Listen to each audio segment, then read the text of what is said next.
Have you ever been surrounded by people, scrolling through endless updates, and still felt empty? Have you noticed that despite all this connection, we're lonelier, more anxious, and more distracted than ever before? Maybe it's not that we need more connection. Maybe we need to disconnect, to truly reconnect. We live in a world where connection is constant. Messages arrive in milliseconds, video calls bridge time zones, and social media gives us real, time glimpses into the lives of hundreds, sometimes thousands, of people. We are tethered to our devices like lifelines, convinced that every ping and notification is a sign of closeness. But if that were true, why do so many of us feel more isolated than ever before? We're swimming in conversations, yet starving for meaning. It's not that we don't communicate, we do endlessly, but communication has been reduced to short texts, emojis, and voice notes played at double speed. We scroll through updates from people we haven't spoken to in years and convince ourselves we're staying in touch. We aren't. We're observing, not participating. We're aware, not connected. Our relationships have become shallow not because we don't care, but because we rarely pause long enough to dive deep. Real connection takes time, it demands presence, and presence is in short supply. We sit across from friends at dinner, but spend half the meal glancing at our screens. We nod through conversations while mentally replying to messages that haven't even arrived yet. We show up physically but drift away emotionally. The irony is this: the more tools we have to stay connected, the less we seem to use them for true connection. Social platforms promise us community, but often deliver comparison. We see highlight reels, not human struggles. We know where someone went on vacation, but not what keeps them up at night. We comment "happy birthday" on a timeline, but haven't heard their voice in years.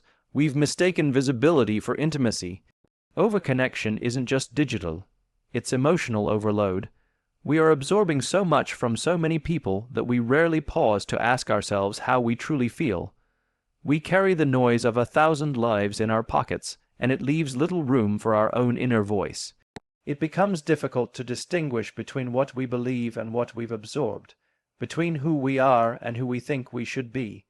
In this hyperconnected reality, loneliness is no longer about being alone. It's about not being understood. You can have 1,000 friends and still feel unseen.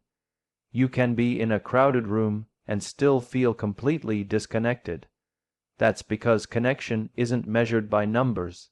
It's measured by depth. And depth requires effort, vulnerability, and time. 3 things that can't be rushed or outsourced to an app. Even our sense of self is being diluted. We're constantly projecting curated versions of ourselves, carefully filtered, carefully framed. We share what will be liked, not what is true. In doing so, we slowly lose touch with the raw, unpolished parts of our humanity, the very parts that make connection possible. Authenticity becomes a risk, not a strength. And yet, without it, every connection is built on pretense. Relationships aren't built in the comment section. They're built in the unfiltered moments, in the pauses, the silences, the eye contact, the shared memories that can't be captured in pixels. But we're too distracted to notice. Our minds jump from conversation to screen, from one digital window to another, until real presence becomes rare. And in that rarity, relationships quietly fade. We chase connection in breadth, not in depth. We gather contacts like collectibles, hoping they'll fill the growing void inside. But quantity has never guaranteed quality. 100 conversations can't replace one honest one. 1,000 followers won't know when your heart is breaking. We're surrounded but not held. We're watched but not seen. The result, we've built a world where everyone is reachable, but few are truly reached. We are more accessible than ever, but less available for what matters most. Our days are filled with buzzing alerts, but our hearts crave quiet understanding. We are overconnected, but underrelated, and in that gap lies the ache we can't quite name. Silence has become a stranger to us. In a world that values noise, performance, and constant movement, silence feels awkward, like an uncomfortable pause in a conversation we're desperate to fill. We associate it with absence, with inactivity, with something being wrong. But silence is not a void, it's a vessel, a space not lacking meaning but overflowing with it. If only we're willing to listen. We often run from silence because we fear what it might reveal. The moment the music stops, the screen fades, the crowd thins, we're left with ourselves. And sometimes that's the most confronting company. In silence, the distractions fall away, and what remains is raw and real. Our doubts, our desires, our fears, our truths. It's easier to stay busy than it is to face what bubbles up in stillness. But that's precisely where growth begins. Silence is where the mind can breathe. It's where clutter is cleared and clarity is born.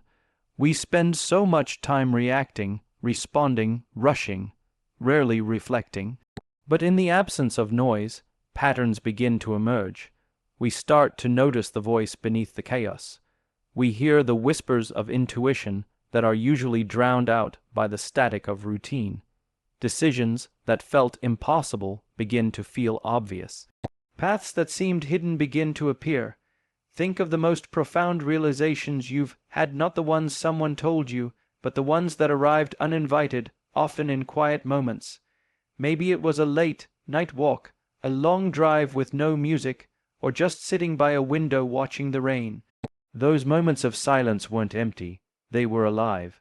They held answers not found in books or podcasts or status updates, but in the stillness of your own awareness. Silence doesn't shout. It doesn't demand your attention. It waits patiently, and when we finally give it space, it gives something back: understanding. Sometimes we seek advice, ask questions, consult others, and that's valuable, but often the answers we're looking for are already within us. The problem is, we've made our lives so loud that we can no longer hear them.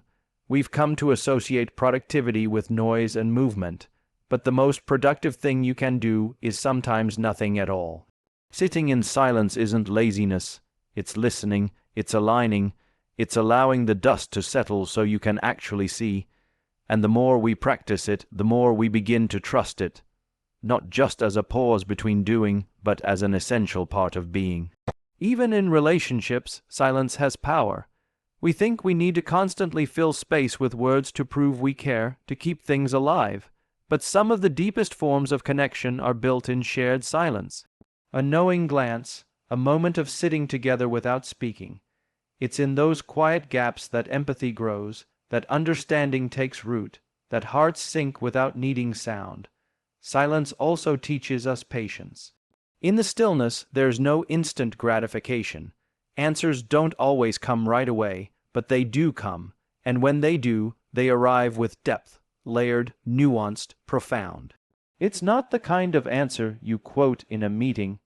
It's the kind that shapes your values, guides your choices, and redefines your priorities.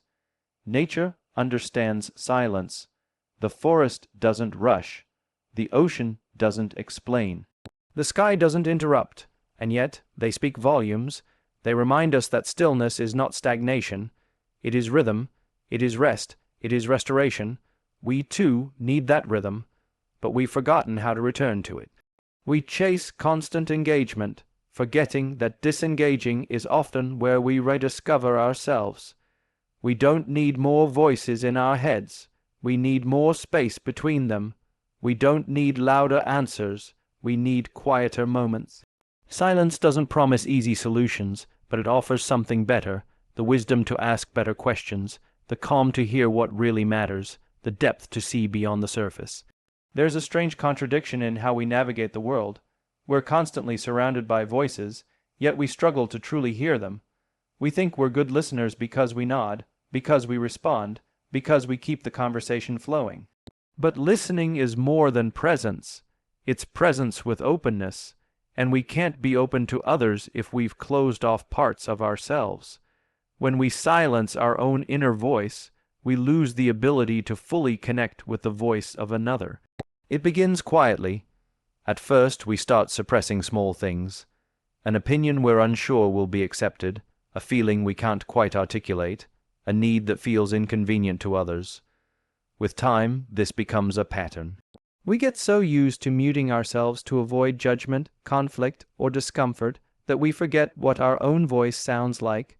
We become strangers to our own truth, constantly adjusting to fit into someone else's narrative. When you mute yourself long enough, you stop trusting your instincts. You begin to filter your thoughts before they're even fully formed. You second guess what you feel, what you know, what you believe. And in that internal confusion, the ability to empathize genuinely with others becomes clouded. Because how can you hold space for someone else's vulnerability if you've buried your own? Listening is not just about understanding the words someone says. It's about meeting them in the emotion behind those words. That kind of listening requires you to be emotionally available. But emotional availability only comes when you're in touch with your own emotions. When you've numbed yourself for too long, other people's pain becomes background noise. Their joy feels distant. Their stories lose depth, not because they lack it, but because you've dulled your capacity to receive it. This is why people often say, "I just don't feel heard," even in conversations that are filled with words. It's not about volume, it's about presence. And you can't offer real presence if you're disconnected from your own internal world. True listening demands that you be in tune with yourself first, so you can recognize what someone else is expressing, even when they don't have the words to say it. We often think that muting ourselves is selfless, that it keeps peace, prevents drama, maintains harmony. But unexpressed emotions don't disappear. They build up in silence, then leak out in resentment, disconnection, or indifference. And while you may think you're creating space for others, what you're actually doing is shrinking your presence. When you don't show up fully, the relationship becomes lopsided, one where real connection can't grow. There's also a unique kind of exhaustion that comes from constantly editing yourself. It wears on your identity, your confidence, and your sense of belonging. When your voice is only partially expressed, you begin to feel only partially seen, and when you don't feel seen, you eventually stop seeing others clearly. Their needs, their pain, their truth becomes blurred by your own inner silence. Authentic communication is a two-way current. It requires both people to bring themselves into the moment, not just their opinions, but their emotional selves. If one side goes quiet internally, the current breaks. It becomes a monologue disguised as a dialogue. We all know how that feels, like speaking into a void, like being physically heard but emotionally ignored. You can't hold space for someone's story if you're still running from your own. That doesn't mean you have to have everything figured out. It simply means you must be honest about where you are. When you honor your own voice, even in its uncertainty, you become better equipped to honor someone else's. You recognize the courage it takes to share a piece of yourself because you've done the same. Muting yourself doesn't make you more compassionate. It makes you quieter, but not kinder, quieter, but not deeper. To truly hear someone else, you need to hear yourself first. You need to trust your own emotional rhythm, your thoughts, your boundaries, your dreams. That's not selfish. That's the foundation of empathy. We created technology to serve us, to simplify tasks, to bridge distance, to enhance communication. It was meant to be an extension of human potential, a means to solve problems and improve lives. But somewhere along the line, the relationship reversed. What was once a tool became a tether. What once obeyed our commands now subtly dictates our habits, our time, our attention, and even our self-worth. It didn't happen all at once. It crept in slowly, disguised as convenience.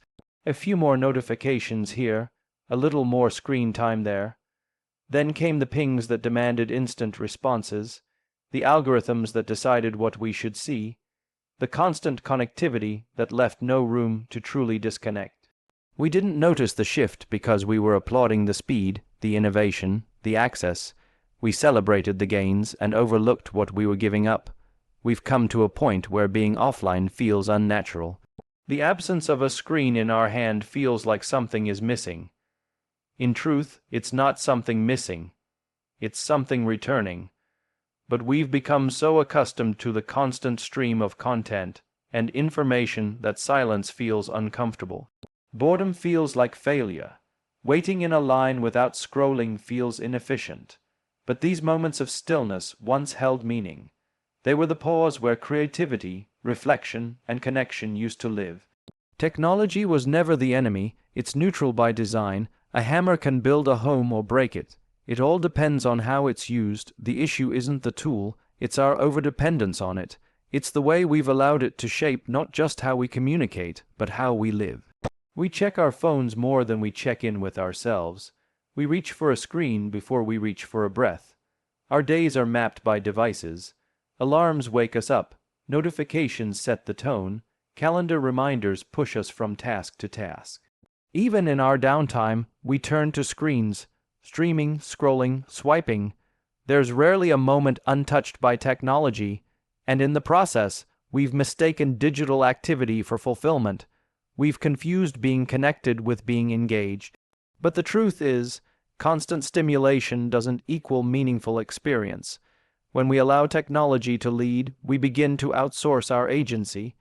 We let apps decide when we should focus, when we should rest, who we should talk to, and even what we should think about.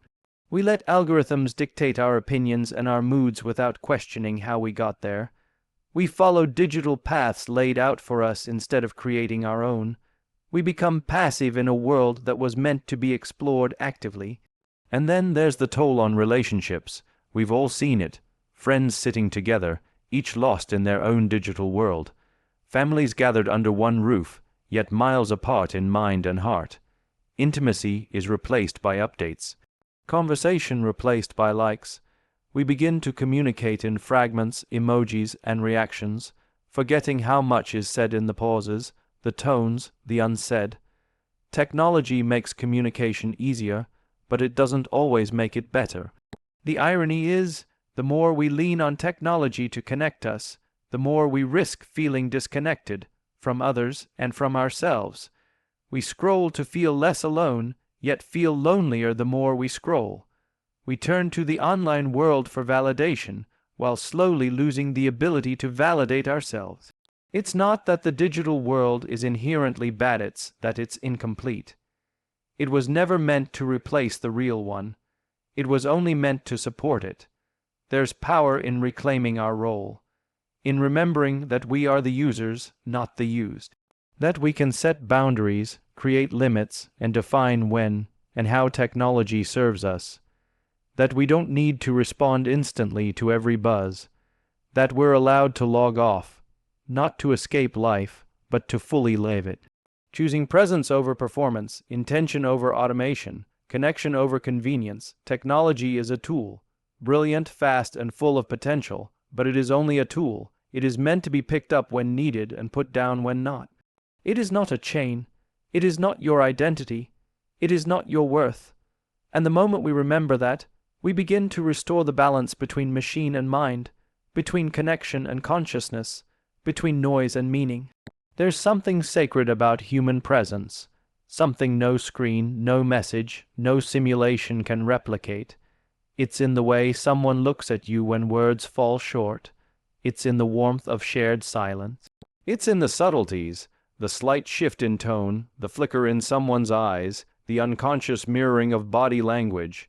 These are the quiet affirmations that say, I see you, I hear you, I'm with you. And no matter how advanced technology becomes, it can't recreate that kind of resonance. We live in a time where digital interactions are praised for their efficiency. Meetings happen over screens, friendships are maintained through apps, love is expressed in pixels. But even in the most seamless, high-definition call, something vital is missing. The energy, the vibration, the quiet knowing that someone is there in the room, sharing the same air. It's not about proximity, it's about presence.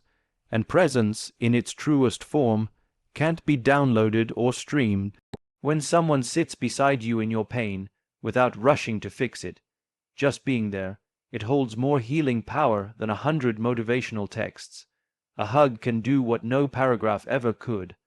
Eye contact can deliver comfort where advice fails. Presence isn't about having the right words, it's about offering your full self, and in a world that moves fast and speaks loudly, offering your full self is the rarest kind of gift. Human presence carries an emotional weight. It grounds us, it anchors us in the now. You can watch a video of someone laughing, but it's not the same as hearing their laugh echo in the same space. You can read a heartfelt message, but it doesn't carry the heartbeat of someone sitting across from you, saying the same thing with trembling hands. Our senses crave more than information, they crave connection. Think about the people who left a lasting impact on you. It wasn't just what they said. It was how they made you feel when they were with you. Maybe they didn't have the perfect advice, but they stayed. They showed up, they leaned in when you expected them to pull away. That's presence, and it has nothing to do with perfection. It has everything to do with intention. We're being conditioned to accept substitutes, reaction emojis instead of real emotion, voice notes instead of real voices, avatars instead of actual faces. And while these tools can help bridge gaps, they are bridges, not destinations. They can support connection, but they can't replace the essence of it. Because true connection happens in the unpredictable, unfiltered moments that only human presence can hold. When we show up for one another, physically and emotionally, we create a space where trust can breathe. Where vulnerability doesn't feel like weakness, but like courage. You can't download that. You can't automate that. It comes from choosing to be where you are with who you're with fully, not just to listen, but to witness. Not just to talk, but to share. That kind of presence leaves an imprint far deeper than anything digital ever could. Even in grief, the most remembered moments aren't the texts sent or posts shared. They're the hands held, the shoulders leaned on, the quiet companionship of someone simply being there. No words, no solutions. Just presence, because in moments of deep emotion, joy or sorrow, it's not what we say, but how we stay that matters. Children don't remember what was bought for them as much as they remember who played with them. Loved ones don't cherish the digital memories as much as they cherish the times you showed up. And when you look back on your life, it's the rooms you sat in, the eyes you met, the laughs you shared in real time that will mean the most. Presence turns time into memory. It transforms the ordinary into the unforgettable. We are human beings, not digital beings. We are wired for touch, for tone, for the tiny nuances that make us feel truly connected. Technology can inform, assist, and supplement, but it cannot replace the experience of being with someone. Because human presence carries something no machine ever will, a soul. We were never meant to live this fast, this loud, or this distracted. The noise, the screens, the constant connectivity, they were supposed to help us, not consume us.